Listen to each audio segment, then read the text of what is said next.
and this is my take on like spirituality and religion and all that area. I think that one way that a person can really check themselves is to ask themselves how much of their belief in any area of life separates them from everybody else.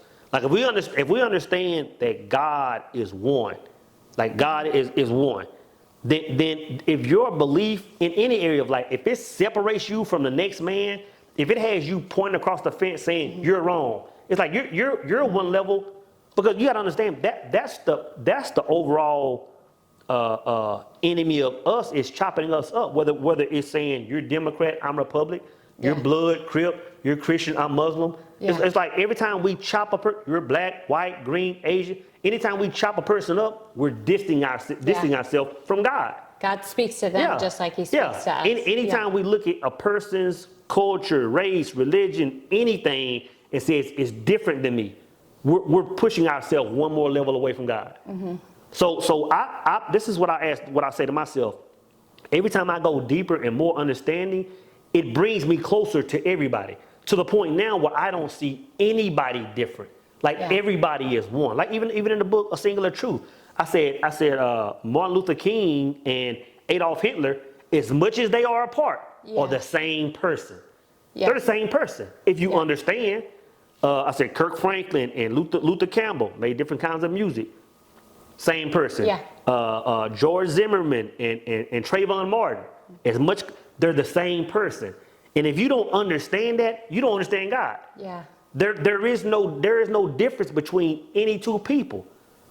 So it just bothers me when people talk about they're at a certain level of enlightenment. Oh, I'm woke, I'm this, I'm that. But those people over there are the enemy. It's like conversation over. We're done. Like we aren't talking about the same God. It's like we're having two separate conversations. Because He don't do that, or God doesn't do that. God doesn't care what you look like, who you are, what you've even done.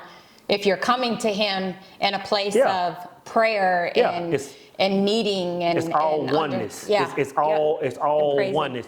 Everything was created from the same source.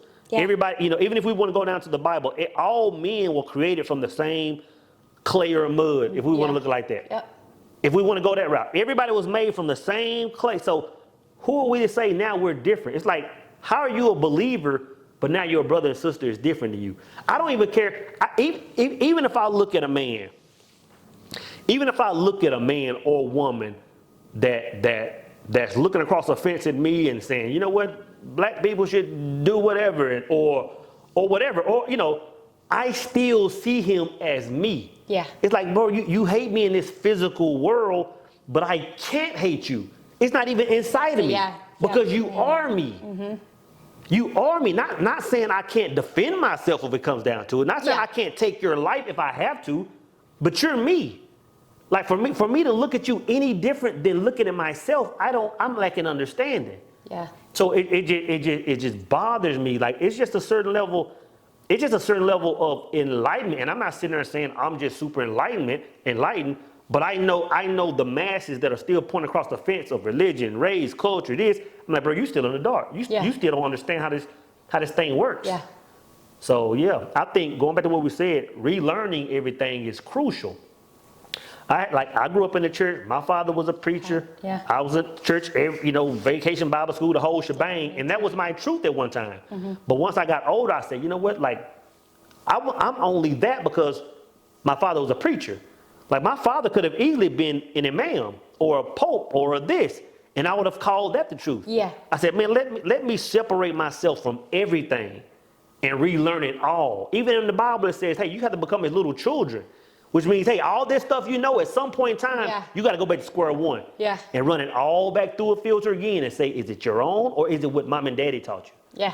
And He says that we're His children. It's a dangerous game to play, for a person not to pause and ask themselves why I believe anything, whether it's relationships, because even a lot of younger guys now, a lot of younger men now that will grow up in single parent households, they see women a different way. And then they get of age and they start listening to YouTube content, red pill. Now this is their truth. And that's why I post videos of me and you a lot, because I want some of them young guys to see what healthy looks like. Yeah. A lot of them never seen it. When we went live, the young guy came on there. He was 20 plus. Yeah. And he's like, bro, I've never seen this. Asking multiple questions. Yeah, like I've never seen. With his current situation. I've never seen a man and a woman have a healthy conversation. So it's like we have to ask ourselves, like, why do we think what we think? Yeah. Like if I wasn't born learning this, what would I think? If a person doesn't ask themselves that, they're probably still in the dark. Yeah. It goes back to love, respect, everything.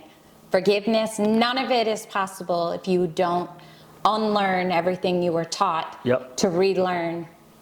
Even if it's the same thing. Yeah. Because you can push everything away. So let me relearn it and come back to the same place. And say, okay, you know what? Now it's my truth. Yep. It's not mom and daddy's truth. Now it's mine. Yep. And now you can walk on it. And we're not saying there's anything wrong with what your mom and dad. Yeah, no, not at all. The truth they gave you. But make sure it's yours. Make sure it's your own. Yeah, it's everything. It's everything. Most people don't do that. So never stop learning, right? Never stop learning. Never stop learning. Are you going to ever stop teaching me?